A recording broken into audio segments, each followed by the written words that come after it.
Oh, man. Feel that weather outside. Good morning. Happy Monday. It is negative 8 degrees as we start the show today, and I'm hoping to reach negative 5 by the time we get off the air. It's never a good sign when you want to get up to negative 5 degrees by the time the show ends today. Good morning. Happy Martin Luther King Jr. Day. I know many of you are going to be off today, but we are here. We would not let you down on what is a historically cold day across Kansas City. Of course, the Chiefs getting a big win on Saturday night, beating the Miami Dolphins to advance to the divisional round of the NFL playoffs, and I am still thawing out from that game, by the way. I have never been as cold in my life, and God willing, I never will be, as I was standing there shivering most of the evening. Now, I did make a purchase. At the end of Friday's show, some of the texters and Ray Stevens started to scare me. They were like, it doesn't sound like you're prepared. Some of you guys were saying I couldn't just do long johns and jeans. By the way, I will say this. My legs were not the coldest part of my body at all. I did end up, at the suggestion of Ray Stevens and some of you guys on the text line, buying this heated vest at Shields that they had plenty of, by the way. That was a great purchase, and I'll use it for years to come. So I'm very happy to have that, John. Yeah, very modest but chic. Yes, I like that. Yes. Yeah, I got it on right now, actually, because we got 7 windows here in the studios. And we're riding the glass, aren't we? I literally thought to myself, you know what? I'm going to wear this thing today because nothing with the company. I mean, they try to keep it 70-something degrees in here, but you can't keep up when it's -8 on the other side of the glass. Now I know what the guys feel like when they get 5 for fighting at the hockey game, right? yeah, exactly. Over here in the behind the glass in the box. So my body was warm, my legs were fine. You know, I had the hat on, I was all good there. I could not, even with the cardboard under my feet, I could not keep my toes warm. That was the part of my body that I just could not keep up with. And I had the wool socks. I had a pair of socks underneath the wool socks. I didn't want to go 3 pairs of socks because I thought it might start making my feet sweat. So I kept it to 2. I figured regular socks, wool socks. It was recommended to me I'd try the plastic bag. I was going to say, you forgot the Wonder Bread bag. Well, here's the thing. We don't really have any plastic bags in our house. Mm-hmm. You know, we got the reusable stuff. So I don't have any plastic bags lying around, I realized. You think that would have helped? No, it'd be like Fauci telling you the mask works. Right? So the plastic bag of the feet is the Fauci mask. Right, it's just another layer. Okay. Right. All right. That's. Right. I don't feel as bad about it now. Yeah. All right. You shouldn't. That is very good to know. But I didn't know, it was recommended to me. My father-in-law brought it up too. Multiple people said, hey, plastic bag. And Well, it's all fine and dandy when it's 17, 10. Yeah. -5 with wind chills, -25 does not work. So the toes could not keep up. And I was sitting in the southeast part of the stadium, and the wind was whipping out of the northwest, especially in the second quarter. You could feel it really come in hard in the second quarter. And that second quarter felt like a lifetime. So it was unbelievable how cold it was. Now, I did have a friend who had a warm place that I was able to stop by. I'm not going to lie about that. But I promise you, for the entire first half, that hour plus that I was standing there, I have never been as cold in my life, and God willing, never will be again. But it's one of those things that, when you get to look back, when I'm sitting as an old man on my porch, not doing this show anymore, because nobody wants to hear from me because I'm going to be mumbling and bumbling like Joe Biden. I'll be telling my grandkids about being at the 4th coldest playoff game in NFL history. So I got a memory out of it, if nothing else. But, as somebody who loves going to games, I mean, I just like being at sporting events and games. I don't care if the game's meaningless. Baseball, football, love going to golf tournaments. Me and my dad went to those many years growing up. So, I just enjoy being at games, feeding off the energy of the crowd, getting the adrenaline from the crowd. That stuff is fun to me. Now, would I go back for -8 again anytime soon? Probably not. It's probably not going to be on the short list, but it was certainly something that I'll absolutely never forget because guys all around me, by the way, just people all around me, you couldn't see anyone's face. Yeah. Because everyone had the ski masks on. You had something on, right? So you could tell, by the way, who was an actual skier by the guys who had the ski goggles on. I don't own any ski goggles, so I didn't have them. But literally, you could not see an ounce of anybody's. But there was no skin exposed. A little bit of people tried to go, with the face exposed. But by the second quarter, they had their whole face wrapped up in their scarves or whatever they had with them. So it was, oh, my goodness. Still just thinking about it makes me cold, John. We had a couple of goobers on TV without a shirt. So Did you really? I didn't know if that caused any commotion you might have seen or stir. I didn't see that. I don't know how long they could have possibly stood that. That is insane. I mean, when I allowed my hand to be exposed a couple of times, I tried to put foot warmers into my shoes, but I couldn't open the damn plastic bag, right? Because I got gloves on. I had 2 pairs of gloves on, and they were actually okay. We could see in the warm-up on TV, so the guys are out there running, through their exercises and stuff, the Dolphins, and the guys without sleeves, their arms were turning red, just beat red. Oh, so I'm trying to open these damn things and literally taking my gloves off for all of 20 seconds to open up a piece of plastic to then put the foot warmers in my shoes. I mean, my hand, I couldn't feel them after 20, 30, 40 seconds of just having them exposed. It was unbelievable. So that's why I said, screw this. The foot warmers don't even work in this weather anyway. So I bailed on the foot warmers after one attempt. I said, this is totally not worth it. And then, when I saw the guys, I know that they go to the sidelines and they got the heaters and everything else. But that looked absolutely insane. Why? I know Kelsey's trying to impress Taylor Swift. But, dude, put on a shirt because you had a couple of drops anyway. So your arms could not have been that warm out there. You had 2 drops I can think of off the top of my head for Travis Kelce on Saturday night. But in the end, you get the win. You move on to the divisional round, and now all eyes are on Buffalo today. By the way, how weak is Buffalo? The governor, we can't play a football game in this weather. Oh, no, the travel advisory. It's Buffalo. They deal with more snow than most places in the lower 48. I mean, these guys are jumping off of tables and smashing them when it's 10 degrees outside after a few shots. You're telling me they couldn't have figured out how to get to the game on Saturday? By the way, it's a great break for the Chiefs because if Buffalo wins, they'll be on short rest. The Chiefs will have 2 more days of rest than the Buffalo Bills, even if they have to go to Buffalo. And then on the other side, of course, if they get upset, then the Chiefs are hosting the playoff game, as John noted in the news on Saturday afternoon. So no matter what, it is a win-win for Kansas City going into the divisional round of the NFL playoffs. Kendall Gammon will be here just after 7 o'clock this morning. Talk about, of course, the game from Saturday. Get set for what's to come today between the Bills and the Steelers. Now, speaking of winners and losers, we will have more of those tonight. The Iowa caucuses are happening. It is right now minus 11 in Des Moines, so they got us by a couple of degrees. Tonight, expected to be approaching wind chills of minus 30, like it is most of the region. What does that mean? Who could come out on top? I mean, listen, Trump's a heavy favorite, but if anybody could benefit from this weather, it might be somebody else. We'll tell you about that coming up on KCMO Talk Radio, 95.7 FM. Happy Monday. Welcome in. Looks like the high today in Des Moines, Iowa, is going to be minus 5. We, at least as I look at my phone here, in Overland Park, in our beautiful studios at Corporate Woods, we are going to reach a high of 4 degrees today at 4 o'clock in the afternoon.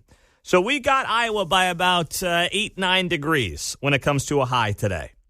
Of course, the Iowa caucuses are today. The first primary of 2024. Listen, the expectations are, and if I'm making a prediction on a Monday morning, Donald Trump will win, and it will be a convincing win for Donald Trump.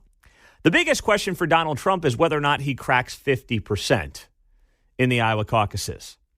But if you want to have that conversation about, well, what if, could the perfect storm happen? No pun intended. Does this historically cold weather that is hammering the entire Midwest, does that potentially help somebody else not named Donald Trump? Well, Chuck Todd actually made a good point. Talk about a bombshell. I know. I never thought I'd say those words. But Chuck Todd and his awful bowl haircut on NBC's Meet the Press actually made a halfway decent point about this.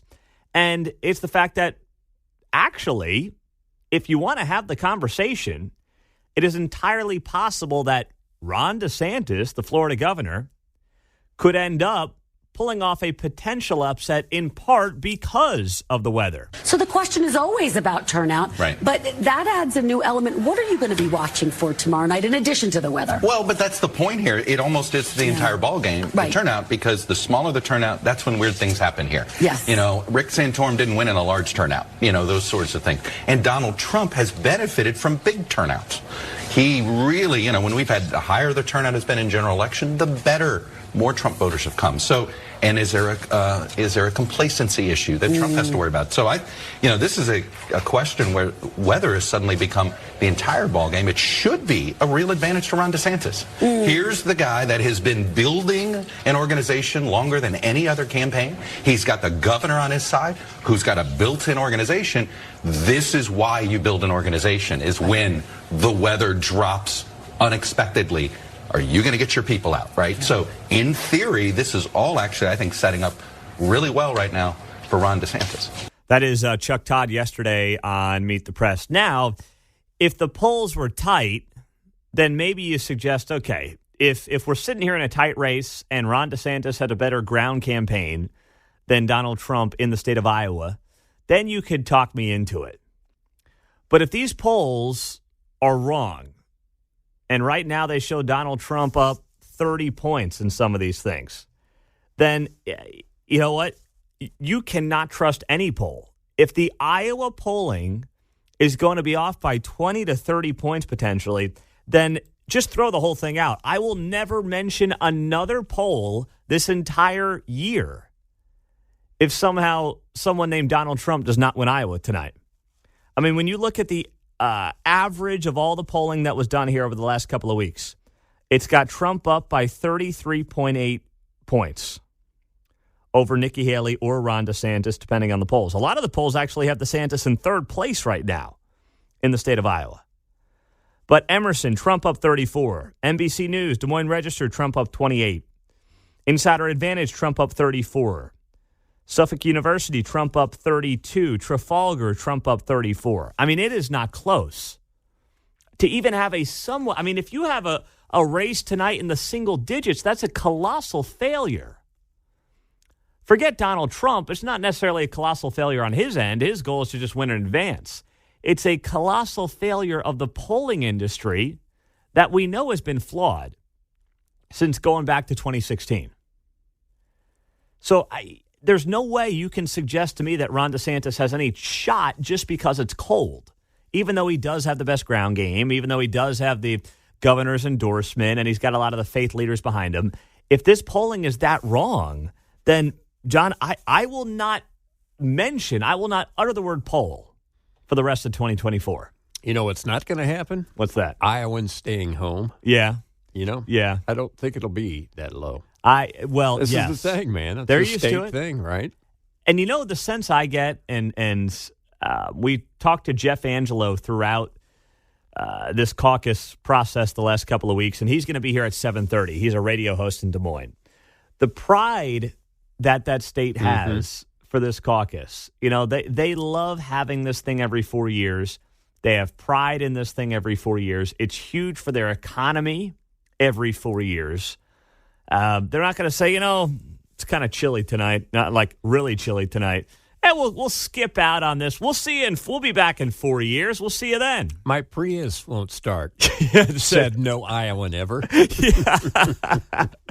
It is possible there's a dead battery on, you know, an F-150. Maybe. But you're right. The dead Prius is not going to be happening anywhere in Iowa today.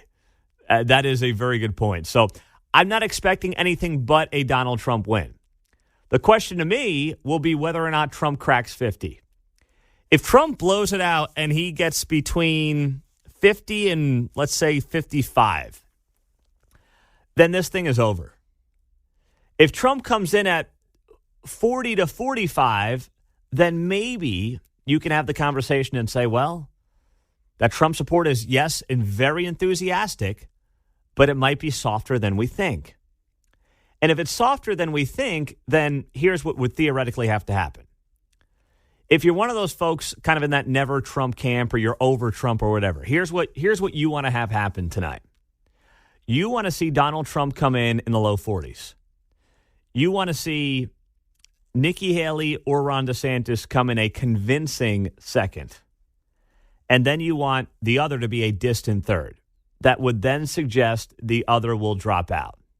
You cannot continue in a election like this with Ron DeSantis and Nikki Haley. You're just repeating 2016 with Donald Trump, Ted Cruz, and John Kasich, where you had Trump there, you had Cruz to his right, and you had Kasich to his left. And then what ends up happening? Well, both guys just keep taking from each other, and Donald Trump ends up as your nominee. If you are somebody who does want to see somebody new and does want to see somebody not named Donald Trump, that's what you have to have happen. You have to Trump has to come in below expectations, well under 50%. You need somebody to finish second and do it in a strong manner. And then you got to hope whoever comes in third, in a distant third, drops out quickly. The problem is, if Nikki Haley comes in third, I don't think she's dropping out because she's expected to perform fairly well in New Hampshire because unaffiliated voters can vote in the primary. So now you're looking at it and you're like, okay, if DeSantis comes in third, he's just got to go away. But a lot of conservatives are not going to be thrilled with the idea in a GOP primary of going to vote for Nikki Haley. So this is why you sit here on Monday, January 15th, Martin Luther King Jr. Day, and it's hard to create a pathway for anybody not named Donald Trump in this primary process right now. You can talk yourself into it, but it's very difficult. 913-408-7957. We'll go up to Des Moines next hour. Jeff Angelo is going to be here. Listen to us on not just 95.7, but of course, if you're off today or working from home, your Google, your Alexa, or the KCMO Talk Radio app. Stream us in any of those places, also on KCMOTalkRadio.com. Pay raises for Congress. Is that really going to be on the table right now? We'll get you the details next. A frigid morning in Kansas City. Welcome in. I just saw some pictures from the Buffalo Bills Stadium, and they are not close to having those parking lots cleared. So it is going to be a mess this afternoon for that game, which could be good for the Chiefs if they don't have that maybe home field advantage. The Steelers punch them in the mouth, and then maybe the Steelers pull off the upset. The Chiefs get one more home game next week, John. I think Buffalo was doing a thing like they have in Green Bay where they have people come in if they want, right, and volunteer. Yes. That was before the big storm announcement, I heard. They're paying $20 an hour, anyone who wants to come in and help shovel. I think they got to do a little better than 20 an hour. That's just, that's just me. If I'm going to be shoveling a couple feet of snow, I mean, come on. Can you get it up to 25 for a brother? What do you say? But, you're going to get two NFL games today back-to-back. I know a lot of you are off for the federal holiday, Martin Luther King Jr. Day. But still, this is why, by the way, the NFL should play 3 games on Saturday, 3 games on Sunday. And then if you have a weather issue, you have Monday night open. But Monday night was already taken because the Tampa Bay Bucks and Philadelphia Eagles are playing tonight. They do 2 Saturday, 3 Sunday, and then 1 on Monday during this wild card weekend with the new setup with 7 teams making the playoffs from each conference. But they should do 3 Saturday, 3 Sunday, and then have Monday night as the backup if you have to move a game like in Buffalo. Now in Washington, D.C., they're crying about money. Elizabeth Warren... How did my Native American chant do there in honor of Elizabeth Warren, who is, I think, 1,024th Native American, as I believe? It's the cheekbones. That's right. That's what her papa told her, the high cheekbones. So Elizabeth Warren told Business Insider that she wants pay raises for members of Congress.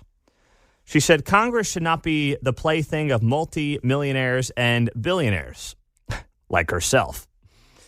She is joining calls for members of Congress to get a pay raise. Now, I will give her a pay raise. I will gladly give Congress a pay raise. Right now, members of Congress make $174,000. That's the annual salary for members of Congress. Now, don't get me wrong, it's a lot of money. But remember, you're talking about Washington, D.C. Oftentimes, knowing some of these folks, they will share apartments with other members of Congress if they're not one of the rich members. It is not as fancy. It is not as hoity-toity as you might think, unless you're someone who already is very wealthy independently and can buy yourself or rent yourself out a nice place in Washington, D.C. Obviously, it's a very expensive place to live. Many of them obviously still have their residences back in their home, back in their district. So you're talking about people ultimately who have to kind of float two homes for at least a part of the year. I'm not sitting here feeling sorry for them, but I can understand where it does become a playground for the multimillionaires and the billionaires. Now, more than multimillionaires. I don't think there's any billionaires in Congress that I'm aware of. I mean, there's not that many billionaires to begin with. Not that I can find, Pete. Yeah, trust me. Good point. If they're there, I'll find them. Yeah, Bernie will find them. Don't you worry. He's going to be on the ball. There are no billionaires in Congress, but Elizabeth Warren's point is somewhat well taken, which is like, hey, this does become kind of a retirement gig for people. Hey, I'm rich. I'm bored. I still have a big ego. Okay, I'll run for office. Great. Good for you. So here's what I would offer. This is my idea. I will give them a pay raise. I would say, you want to pay members of the House $250,000, $300,000? Okay. You want to pay those in the Senate $350,000 to $400,000 a year? Okay, I would do that. But here's what they've got to agree to. Term limits. I would say 6 terms in the House. And do I want to do 2 or 3? We'll do 3. 3's a lot. 2 terms in the Senate. Screw that. If you're getting $400,000, 2 terms in the Senate. That's 12 years for each, by the way. Since the House is 2-year terms, the Senate is 6-year terms. Basically, you get 12 years in Congress before you get the boot. Also, we're going to have strict boundaries on other investments, not just the stock market, other investments. Age limits, I'm going to put those on as well. What do you say? We limit it to no one can file for an election that will take place on or after their 72nd birthday. I know some of you might say age is just a number, but you know what? That seems fair. 70 might be a little young, but 72. No one can file for an election that will take place on or after their 72nd birthday. Oh, and by the way, the whole thing where members of Congress get to tap into the federal government's health insurance, no. You're on your own after that. We pay you handsomely, $250,000 to $300,000 a year for the House, $350,000, $400,000 a year for the U.S. Senate. There are no strings attached. There's no insurance after the fact from the taxpayer. You get that money. You get your 12 years in the House or the Senate, and then you're done. It's a clean break. And I will give them generous pay raises for that deal. Term limits, age limits, and no insurance through the taxpayer.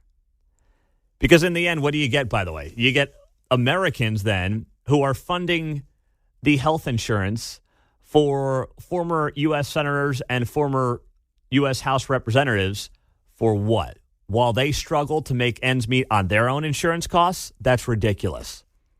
So is there something I'm missing here at 913-408-7957? The text line, the studio line on a Monday morning. I think that's a fair deal. And I would be willing to give those pay raises to Congress under those stipulations. Now, I'm not convinced that, forget Elizabeth Warren, but I'm not convinced that even a lot of Republicans would agree with that proposal. Why? Because their egos won't allow it. They just won't. Their egos will not allow them to be term limited. There's no way. And their egos will not allow them to be limited to an age on running for office.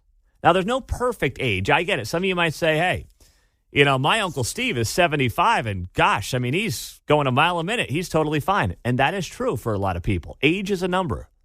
Look at Trump and Biden, for crying out loud. But we have age minimums, right? You can't be president under the age of 35. So if you're going to be okay with an age minimum, you have to be accepting of an age maximum. You can't suggest that we should have age minimums for running for office, but not age maximums. You either have both or you have neither. And you run the risk of a 25-year-old being president of the United States, just like you run the risk of somebody who's going to be 85 being in the White House. And that will be Joe Biden if he gets reelected. 85 years old. It's unbelievable. But it's the world that we're heading towards. And by the way, that's not going to slow down. We are not slowing down the elderly going to Congress. In fact, it's only expediting, I'm sad to say. 913-408-7957. That's the studio line and the text line. Oh, this is good on the text line. Pete, and no working for lobbyists for 10 years after leaving office. Very good. Yes. I love that one on the text line, 7876. You got to have that because here's what happens too. These folks leave Congress, even if they're there for like one term. I know people who were in Congress for one term who then doubled their salary going to lobby on Capitol Hill in Washington, D.C. It is gross. But they all do it. So I agree with that. That way you know that people that are getting in to politics or running for office aren't just doing it to get rich on the back end in the lobbying world. That is outstanding. 913-408-7957. Tell you get a hold of us on KCMO. I was thinking about this yesterday. I don't know if it's going to be a weekly segment or not, but I'm like, should we do something around the Sunday shows? I haven't watched a lot of the Sunday shows in a very long time, but can we do like a Sunday Scaries segment where I play the scariest, most insane clips from Sunday? I mean, I could be here all day doing that. I could probably do 4 hours on the scariest thing from Sunday morning political shows. But I don't know. Maybe there's something there. Maybe there's not. But there was some wacky stuff being said yesterday. Saw some of the highlights last night. We'll get them to you coming up next on KCMO Talk Radio 95.7 FM. Then Kendall Gammon on that Chiefs game from Saturday. We're all watching the Bills and the Steelers today as well on a Martin Luther King Jr. Monday morning on KCMO Talk Radio. It's a cold Monday. I will say this much. Since I was at the game on Saturday, the one thing I noticed when I pulled out this morning and got out of the car and walked into the station, the wind is not as bad as it's been the last couple of days. I know the official wind chill is still in place. The wind chill warning is still in place until tomorrow, as you hear from Greg Bennett throughout the morning on KCMO. But the wind is not nearly as bad as it's been, especially going back to Saturday when it was just awful at the game. I could feel it whipping right into my face, at least the small parts of my face that were still exposed during the game, right out of the northwest. I was sitting in the southeast corner of the stadium, and that northwest wind was just, especially the second quarter. I will never forget the feeling of that wind whipping in my face, especially when during the timeouts, a couple of folks in front of me sat down. And I'm like, first, don't sit down. Keep your body moving. Keep the blood flowing. And secondly, now I got the wind right in my face. What are you doing here, John? You're talking about down by the tunnel where the Chiefs come out at the beginning? Yes. Southeast corner down that way? That's southwest, so I was catty corner across there. I get my bearings a little crossed there. So that would be the southwest corner where they come out of the bottom there. Mm-hmm. And then I was kind of straight across there in the southeast corner, I guess. That would be. All right. So, yeah, it was cold. I know there was one area where we used to look, 3 o'clock game on December, you'd look because the sun never hit that part of the stadium, even on a December arc, right? Yes. So that would be that corner that you're talking about, southwest corner, where they come out. But where I was, the sun's typically there. Well, there was no sun to deal with. No sun on Saturday night, obviously, but typically that part of the stadium will get some decent sun, even on a cold day. But, that southwest corner probably gets no sun, thinking about it. Now, yesterday was a real mess for the Sunday shows. You got the Iowa caucuses coming up tonight. You've got Donald Trump likely to steamroll his opponents. The media secretly likes the fact that Trump is back in the saddle because they need to goose their ratings however they can. But at the same time, they are scared to death about the possibility of Donald Trump beating their boy, Grandpa. They want no part of that. So I'm, watching some of these highlights from these shows yesterday. And I don't know if this is a weekly segment or what I do with this, what we do with this. I don't know. Got too many for the good, bad, ugly, right? Yeah, Just too many. I mean, I could do the good, bad, ugly coming up in an hour and just make it about Sunday shows. But I like to be a little more outside the box with the good, bad, ugly. No, I know that, and I was suggesting there are too many to qualify for ugly. Yes. Right? Because then it would be predictable and say, okay, here comes from Sunday morning. Yes. Right. And I don't want to be predictable. That's the worst thing you can be sitting here in this chair. Boring. So maybe this is its own segment on Mondays where I play the most insane things that were said from the Sunday shows. We could call it like the Sunday Scaries. I don't know. John and I will figure that out after the show. But in the meantime, there's so much content from the Sunday morning shows yesterday. I was like, you know what? I'm going to throw this out there. Get your feedback, by the way, at 913-408-7957. And if you want a segment like this, that way you don't have to listen to the Sunday stuff or watch it. We can just play you the lowlights from the weekend, and trust me, there's plenty of them. And one of my favorites, by the way, we'll start here, came from Adam Schiff. The weasel Adam Schiff out of California, talking about Joe Biden's economy. I also think, though, that in terms of the presidential election and the ultimate general election contest, it's going to be very important for President Biden to continue emphasizing everything he's doing to meet economic challenges Americans are facing.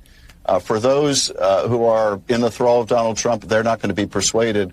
But there are still millions and millions of people who are undecided, which is remarkable, but it's true. Yeah, let's talk about what a great job Joe's done for the economy. As, his polling numbers continue to tank into the low 30s, according to recent polls. That's where he's at. That would be, that is the lowest for any president in the last 15 years. A new ABC News poll shows Joe Biden's approval rating at 33%. His disapproval numbers are at 58%. That's the lowest in the last 15 years, John.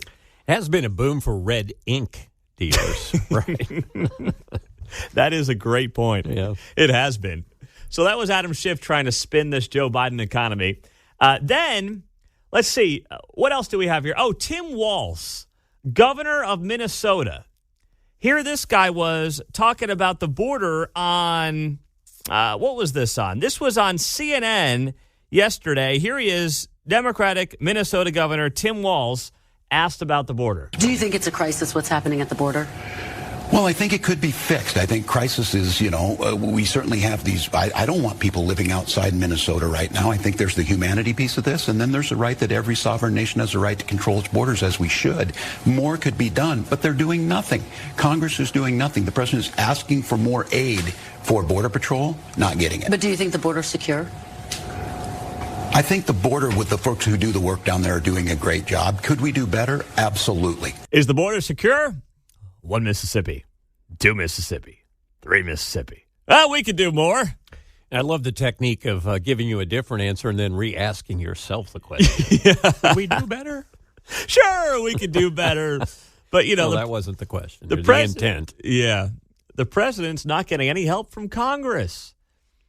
He could go back to doing what Trump was doing, stay in Mexico and so many other things, and you would cut this astronomical number of illegal immigrants down tremendously, at least in half.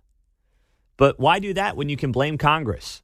And then to hear blue state governors who waxed poetic about being sanctuary states and sanctuary cities for the last 10 years to now say, whoa, we don't want people up here in the cold weather. You can't have it both ways there, fellas, guys and gals. It's one or the other. Either you are welcoming as you claim and you're all about your sanctuary status, or you think that we need more order and procedure and borders. You cannot have it both ways. Sorry. But then there was this. This was cream of the crop. from the most insane thing on a Sunday morning show. I don't know why this guy was on CNN yesterday morning. He's a state representative from Pennsylvania. That seems like a stretch for guests. But Malcolm Kenyatta went on CNN yesterday morning and claimed that, well, if we don't do the right thing here in 2024, elections as we know it could be over. So much of what Dr. King fought for, this idea that every single person, no matter who they are, who they look like, where they're from, could participate in their democracy, that's on the line. And tomorrow marks the beginning of a critical election where I don't think I'm being hyperbolic by saying this next election is about whether or not we can have elections in this country as we know it. Yeah, you're not being hyperbolic. You are just full of... Nah, I won't say it. That's what you are. Even Al Sharpton's like, whoa, buddy, bring the hyperbole and the BS down just a hair. Show some RESPICT. Kendall Gammon will talk about the game on Saturday, what to watch today. He's coming up next. I'm digging this on a Monday morning. I got this on Friday, technically Saturday morning at Shields. A lot of you guys convinced me late in the show on Friday before going out to the game to get one of these heated vests. So I did just that. I was worried they were going to be out of them, but they weren't. And gosh, I love Shields. I could spend all day there. We stirred up a brief controversy about the battery and would you get in with it and all that stuff. Had no issues. No now, issues, now this battery on this thing is probably 4 inches by 4 inches by 2 inches probably. It's pretty small here. Flashing it right in front of you, John. But, you know, my buddy who came to the game with me, he had the Milwaukee heated vest that Ray was talking about. Okay. For his snowmobile stuff. Right. And that was a bigger battery pack. That was probably 6 inches by 2, and I think that was the limit. From someone at KCPD who let me know what they were letting in. Said it was about 6 inches by 2 inches was kind of the max battery you could bring in. This thing was pushing it because his battery was kind of set up like a flashlight, and it goes into the back of his jacket. It was much bigger than what I had. And let's just put it this way. We just waltzed right in. There was nobody checking batteries. I don't know how you could have done it in that weather. I was going to say that should be layer 2 or 3, right? Yeah. Of 6. Exactly. Because I'm sitting here and I've got, I didn't know if they'd wand it, Well, somehow. you know, you walk through those things and frankly, I don't know if they work or not. You know, you got the things that they claim you're being checked. But I had the battery for the jacket.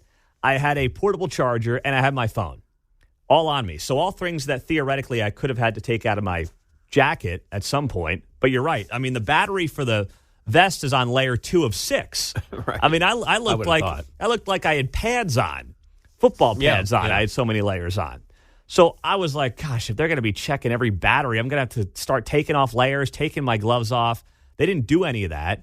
I don't know how secure the place was, to be totally honest, but whatever. Kind of walked in and no one bothered me. Just kept going. There you go. So thankfully, my body stayed warm. My toes did not. That was the worst part. The hands were okay. Now, I wish I had mittens. But, you know, I'm not 6 years old, so I don't really want to wear mittens. So I had 2 pairs of gloves, but I would have to take my hands and kind of put them into a ball like a fist to keep my fingers warm. Right. But that was okay. I couldn't do that with my feet, obviously. So my feet were the part that really was struggling when we got to like the second quarter. But at one point, it's probably second quarter, I don't know, 10-minute mark or so. I'm like, I'm going to go to the bathroom just, if nothing else, to try to warm up. So I go into the bathroom, and, I mean, there were guys just kind of hanging out in the bathroom. Just it's like a nightclub on a cold day in there, isn't it? It was, hey, man, what's up? Nice and toasty. There was a beer guy in there. I mean, you know, you could listen to Mitch on the radio. Mitch is on the radio. Yeah, sure. exactly. You know? So these guys are hanging out, having a conversation, drinking beers, because if you took the beer out of the bathroom, I mean, it was going frozen in 5 minutes. Sure. I didn't buy a beer the whole day because I'm like, why am I going to buy a beer? Literally, I saw people with beers and the rims were frozen. It kind of had that yellow tinge of frozen beer to it. I'm like, I'm not spending $16 on the beer because I'm going to take it from checkout to my seat and the thing's going to be frozen by the time it's going to be a slushie. So I didn't even bother. Now, trust me, plenty of folks had backups, shall we say, to replace the beer, which, you know, to each their own. But if you wanted to have a beer, you kind of had to have it in the bathroom. So these guys are hanging out in the bathroom, drinking beers, listening to Mitch on the overhead speaker. It was like you said, John, a nightclub in there. Yeah, there's a waiting line. It's like next. Yeah, exactly. So I'm like, no, I'm just here to go to the bathroom. There was no issue getting a urinal. It was more just like getting through the pack to get to the urinals themselves. And then afterwards, as we're walking out of the stadium, you know, I like to park on the south side down in Lot D. You know, you go through the tunnel and all that stuff, right, just to get out. And there were a couple of guys who were literally getting guided walking through that tunnel by either a significant other, a buddy. And I'm like, dude, it is too dangerous out here to be that drunk. Like, I get it. You're trying to numb the cold, but you're not walking straight to get through that tunnel to get down to Lot D. By the way, icy steps. It's a madhouse. And you've got some of these guys that literally can't walk straight. And it's not because they're cold. And that's where I was like, this is not safe. This is not a good situation for any of these folks. Like, you got to get through the game how you got to get through the game. But at this point, these guys didn't even know where they were. That's how bad it was. And it's kind of funny assuming they're not driving when it's like 65 degrees out after a Sunday game against L.A., but in that kind of temperature, you're getting frostbite potentially, and you don't even know. Your body can't respond. And that was one of the big things the Chiefs were pushing before the game. They allowed you to bring a water bottle in just to stay hydrated, because staying hydrated, allows you to know when you're cold. It forces you to shiver and do all those things. But when you're that toasted, man, you don't even know what's going on. You don't realize how cold you are. So there were a couple of those guys, and I'm like, yeah, that's not a situation you want to be in. So I'm just hoping for their sake that they were okay, and God bless the people that were helping them, because they were doing the Lord's work there, dragging them out of the stadium to Lot D. That's no easy task. Now, no easy task also includes tonight, if you're up in Iowa, the caucuses are taking place. It'll be the coldest Iowa caucuses on record. Jeff Angelo is with WHO Radio in Des Moines, and he will join me next on 95.7 FM. The Rent is Too Damn High party. Remember him? This is going back 15, 20 years. Jimmy McMillan ran for mayor of New York City and then governor of New York State, I believe it was, in 2009, as I look back on his Wikipedia page. And he was the founder of the Rent is Too Damn High party. Well, it's time for our man, Jimmy McMillan, to get back in the race. This time he's got to run for president, and I think he should primary President Biden, because the rent is way too damn high. Tell me about it, Jimmy. Rent is too damn high party. People are working 8 hours a day and 40 hours a week to some a third job. Women can't afford to take care of their children, feed their children breakfast, lunch, and dinner. My main job is to provide a roof over your head, food on the table, and money in your pocket. This is politics as usual. Playing a silly game. It's not going to happen. The rent too damn high movement, the people I'm here to represent can't afford to pay their rent. Yeah, well said there, Jimmy. Very nice job. So, new numbers have come out, and it shows the share of income the median U.S. renter would need to spend on average rent. And the number is 30%. 57% of renters in this new Axios poll say that their current financial situation is poor, compared to just 29% of homeowners. Nearly half of all renters, 46%, said they didn't have the money at the time a bill was due over the past month, compared to 29% of homeowners. In 2022, Americans crossed the rent-burdened threshold, meaning the share of a typical household income needed to rent an average-priced apartment went above 30%. To put this in the perspective, back in 2000, let's go back almost 25 years now, the share of income the median U.S. renter would need to spend on average rent was about 23% of their income. That number had been ticking up the last 20 years or so. In 2010, it was about 25%.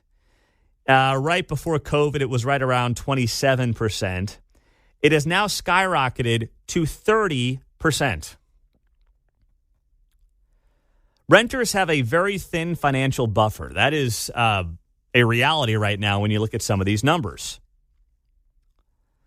So you look at this and you say to yourself, okay, what do you do, right? Well, the first thing you do, you got a supply-demand problem. You have home builders who don't want to build homes anymore. They just want to build apartment complexes and apartment units. So the people who theoretically would want to go from renting to owning a home are having a harder time doing it. What does that mean? They have to stay in their rental property, which means those who are in the renting phase of their life are having to compete at higher rents. That's just a fact. If there's not a larger supply of rentals, I mean, it's really a downstream effect. If there's not a greater supply of single-family homes, which is what millions of Americans are looking for right now, and they can't get in one because of the price of housing, interest rates, and whatever else, the downstream effect is they stay in their rentals, right? And then people who are trying to get into the rental market are having to compete with other people who are still renting because they can't get out of their rental to go buy. So it's a downstream effect. And we're all dealing, I mean, every market in the country, for the most part, is dealing with this in some capacity. And what can the government do? What can the federal government do? I don't know, not a lot. I mean, they could cut rates, which would help mortgage rates, which would help people get back into the housing market. But you can't cut rates after the inflation number came in last week, 70% above the Fed's goals. It came in at 3.5%. The Fed wants it to be at 2%. You can't start cutting rates when the inflation number comes in 70% above expectations. That's insane. The one thing the feds can do is at least prevent millions of people from flooding the southern border without any idea who they are. That doesn't mean you don't allow immigrants into the country. We are a country of immigrants. For the umpteenth time, I'll say it again. I come from a family of immigrants. I guess I'm now a third-generation American, I guess it would be. My family all came here, most of them in the early 20th century, front half of the 20th century. So we're all immigrants in some capacity. We should encourage legal immigration in America. It's what makes America great. You cannot have 10 million people come in 3 years and not know who they are in large part, where they're going, where are they living, not have places for them to live, and who are they competing with, by the way, for housing and jobs? The working poor in this country. They're the ones who are getting hurt the worst. Not the people with their dopey yard signs in Prairie Village or in Wokewood or anywhere like that. It's the working poor who now have more competition for jobs and more competition for housing. And through no fault of their own, they're the ones getting stiffed by this kind of policy. And then locally, there's got to be a push from the counties and the cities in the Kansas City area, let's just start there, to start doing more building that is actually beneficial to the communities that they are in.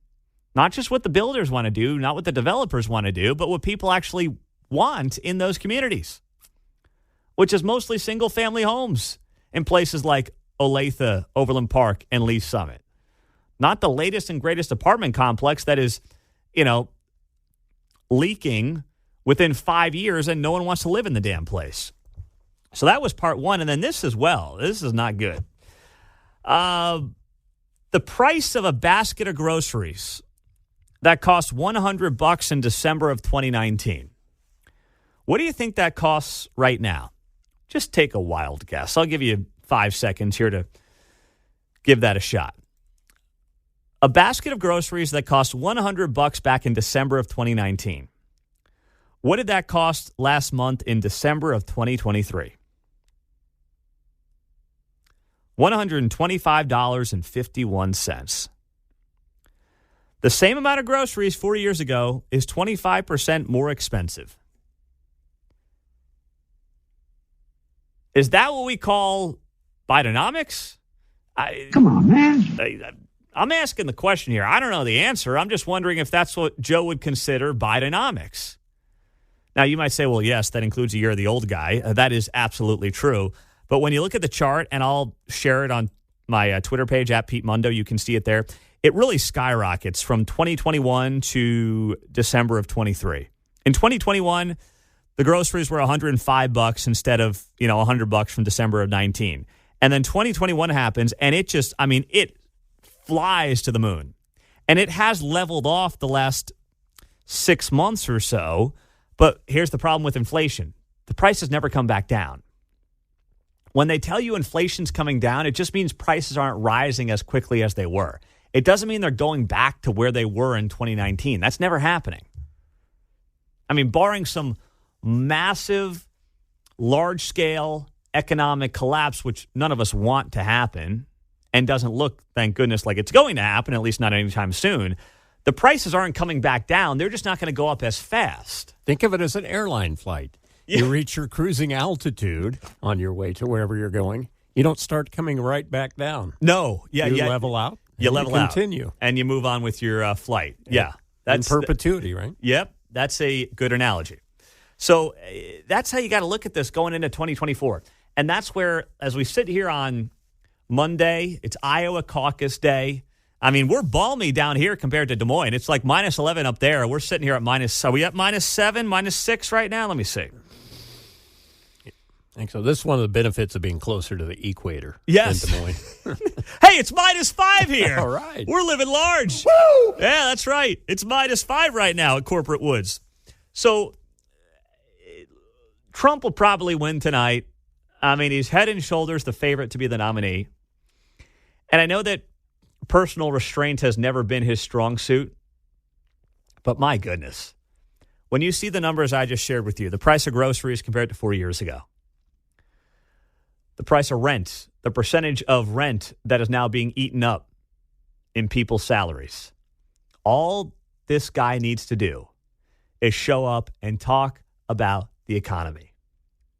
Not about himself, not about his personal gripes, not about anything like that. I know some of the diehards are going to care about that stuff, but the thing that will win him the election in 2024 is the economy, and that's it. And if he truly is going to sit there and say it's about America first and caring about the American people, then the only thing that Donald Trump will talk about for the next 11 months is the economy. Can he do it? I'm not going to hold my breath. David Sofer, former Kansas House candidate, heavily involved in the Jewish community here in the Kansas City area.